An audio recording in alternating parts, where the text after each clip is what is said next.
अलवर के सिलीसेट की अगर हम बात करें तो यहाँ पर जो जल संसाधन विभाग है उनके द्वारा 16 अतिक्रमण चिन्हित किए गए थे, जिस पर आज प्रशासन द्वारा कार्यवाही की जा रही थी। इसमें 2 बड़े होटल बताए जा रहे थे, उसके अलावा अन्य बाउंड्री वॉल थी जिन्हें तोड़ा जाना आज तय था, जिसके तहत एक भारी लवाजमा यहाँ पहुंचा था। अतिक्रमण तोड़ने की कार्यवाही शुरू की गई, लेकिन यहाँ बड़े गंभीर आरोप प्रशासन पर लगाए जा रहे हैं कि भेदभाव के तहत यहाँ कार्यवाही की जा रही है। जो अतिक्रमण टूटने चाहिए थे उन्हें नहीं तोड़ा जा रहा, सिर्फ कुछ बाउंड्री वॉल हैं उन्हें तोड़ा जा रहा है। स्थानीय ग्रामीण यहाँ के हैं, वो बड़े आक्रोशित हैं। हम एक बार उनसे पूरा मामला समझना चाहेंगे। क्या नाम है आपका जी? जगराम। जगराम जी, क्या गुस्सा है आप लोगों में? गुस्सा यह है, हमारा गरीब ने तोड़ दिया भाई। जो होटल पे लगा रखा है एक का भी ना तोड़ा। नहीं, होटल से बहाव नहीं रुक रहा ऐसा बता रहे थे वो। सारा रुक रहा है, ये सारी जमीन नहीं है, सरकारी जमीन है, सारी रोक रखी है। अच्छा, सारी सरकारी जमीन सब तोड़ा है। चाहे रिकॉर्ड निकाल लो, पटवारी बुला लो अभी चाहे हम, जो रिकॉर्ड निकलेगा ना हम तक खेत तक डंडा है तो बाहर नहीं रुक रहा है, यहाँ से यहाँ तो रुक रहा है। आप पे जाने बात मानना है कि पहाड़ी से जो पानी उतरता है ये नाला है, नाले के ऊपर ये बाउंड्री वाल है इसलिए तोड़ी है, लेकिन उनका ये कहना है कि होटल उसमें नहीं आ रही। सब पानी जाओ, आप स्थानीय, आपको ज्यादा जानकारी होगी, आपको ज्यादा जानकारी होगी। नोटिस क्यों दी उसको बताओ? नोटिस क्यों दिया गया? सीटीएच के तहत बफर जोन में होटल इलीगल बने हुए हैं, वो अगली कार्रवाई होगी। ये जो बहाव क्षेत्र की कार्रवाई है उसके तहत ये कार्रवाई की जा रही है। ये भाई साहब कांग्रेस वाले आते हैं तभी भी ये मुद्दा उठाते हैं और पैसे ले लेते हैं। अब बीजेपी की सरकार आ गई तो बीजेपी ने मुद्दा उठाया, पैसे पहुंच गए। सब ये अपनी अपनी कमाई करते हैं भाई साहब। ये जो चुनाव में पैसा लगाए, होटल लॉबी ने चुनाव में पैसा लगाए सब सरकार ये होटल वालों से और ये गांव वालों से, ग्रामीण वालों से सब से वसूली कर रहे हैं। तो बता कौन सा अतिक्रमण हट गए? हम आप इसे पूछते हैं कि भेदभाव से काम हो रहा है। भेदभाव यही तो गांव का टूट रहा है। तो ग्रामीण होटल कौन सी टूटी है आपसे ये पूछी जाए? ये सारी बाउंड्री वॉल तोड़ी जा रही है। बाउंड्री तोड़ी जा रही, गाँव के खुद की जमीन है, रिकॉर्डेड जमीन है। कौन सी भराव क्षेत्र में कृषि की भूमि है? यहाँ कौन सी होटल ऐसी है जो पाल से लगती हुई है, पानी से लगती हुई क्षेत्र में कौन कौन सी होटल है? भाई साहब काफी होटल है, तिराहे से लेकर यहाँ से पूरी बाहर क्षेत्र में बाहर की होटल है टोटल।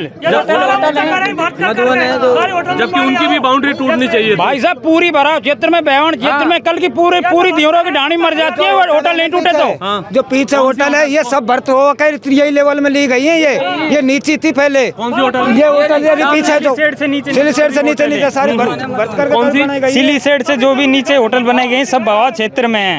हाँ, यहाँ कौन कौन सी होटल है? 2-4 नाम बताओ। यहाँ तो देसी ठाट है, रतन विलास है, ये होटलें हैं। ये सारी भाव क्षेत्र में और उसमें आती है, लेकिन कार्रवाई नहीं हो रही। नहीं हो रही है, गरीबों के वैसे हो रहे हैं। चिन्हित किए गए कार्रवाई होती है, एक बार होती है कार्रवाई 1-2 दिन के लिए बस, उसके बाद फिर फ्लॉप हो जाती है, फिर दोबारा नहीं होती है। अब चलो इसका तो मेट दिया, ये तो टूट गया, लेकिन जो पीछे हुआ है उसमें इतनी तोड़ फोड़ हुई है कि भाई बताओ 10 फुट की 5 फुट की हुई है पीछे, तो उनको सारी कोई करते ना। जो बहाव क्षेत्र में एक में भी वो कार्रवाई नहीं हुई। जो मधुवन होटल है बिल्कुल बंद में बनी हुई है जी, उपरा के चलती हुई, जो कि उपरा 2 फुट लेवल से ऊपर चलती है। उसकी लेवल उतार के करते हैं तो नाप लेवल से नाप लेते तो 45 मीटर क्या, वो तो रोड भी 45 मीटर के अंदर आ रहा है, जिसमें एक पंजा भी नहीं लगा, जिसका नाम मैन था कि मधुवन होटल पे मैन कार्रवाई थी, उस पे पंजा भी नहीं लगा, क्योंकि उसके जो यहाँ के जो प्रशासनिक अधिकारी हैं, पुलिस का तो है कि क्या नाम है, प्रकाश मीणा, ऐसा ही वो यहाँ का दलाल है, उसने हड़कंप मचा रखा है पूरे एरिया में। और जो सिंचाई विभाग के अधिकारी जो छोटे अधिकारियों को भेजते हैं वो बात करके जाते हैं। कल की तारीख में शाम को आए हैं, चाय पकौड़े, मच्छी पकौड़े सारे अधिकारी यहाँ के खा के जाते हैं। पर बैठ के यहाँ होटलों में बैठते हैं, मधुवन होटल है, देसी ठाट है, कोई भी होटल है, सारी होटलों में जाके उनसे बातचीत करते हैं। पूरी रिश्वत के बात होती है, पूरे पैसे ले जाते हैं और उन पर कोई कार्रवाई नहीं होती है। और जो कि ऐसे जो आदमी है जो ग्रामीण है, उन्होंने बेचारों ने अपने भैंस रोकने के लिए जो बाउंड्री की है, यहाँ पे कोई बहाव क्षेत्र नहीं है, यहाँ पे कोई पहाड़ का नाला नहीं है। तो क्या लगता है ये सिर्फ दिखावी कार्रवाई? दिखावे कार्रवाई, ये सब हकीकत में दिखावे कार्रवाई है। जो बहाव क्षेत्र में वो तो तोड़ी नहीं उनने। हम यहाँ के निवासी, हमको पता है। ये मेरा नाम सुमरत लाल है। क्या कहना चाहोगे कार्यवाही? हम यह कहना चाह रहे हैं जो बेवान क्षेत्र में जो सारी टूटनी चाहिए, कार्यवाही हो तो सब बराबर हो। बराबर हो। ये तो जमींदार को तोड़े, जो चिन्हित थी उन पे तो कोई कार्रवाई नहीं हुई। नहीं, 16 चिन्हित बता रहे थे, जिसमें 2 होटल थे। जिनमें 2 होटल थी, नटनी हेरिटेज और मधुवन। नटनी हेरिटेज की सिर्फ बाउंड्री तोड़ी है, जबकि नाप में पूरी बिल्डिंग आई है। हम वहाँ पे मौजूद थे। और जो मधुवन है वो भी तालाब में बनी हुई है, उस पर कोई कार्रवाई नहीं हुई।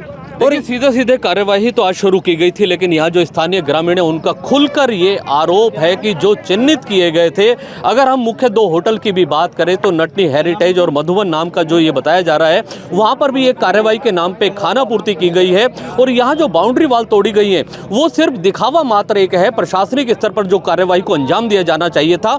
इनका ये आरोप है कि और भी ऐसे बहुत सारे क्षेत्र हैं जो बांध क्षेत्र में, डूब क्षेत्र में बने हुए हैं, लेकिन उस पर प्रशासन क्यों नहीं कार्यवाही कर रहा, यह एक बड़ा सवाल है। कैमरामैन नितिन के साथ जुगल गांधी, अलवर।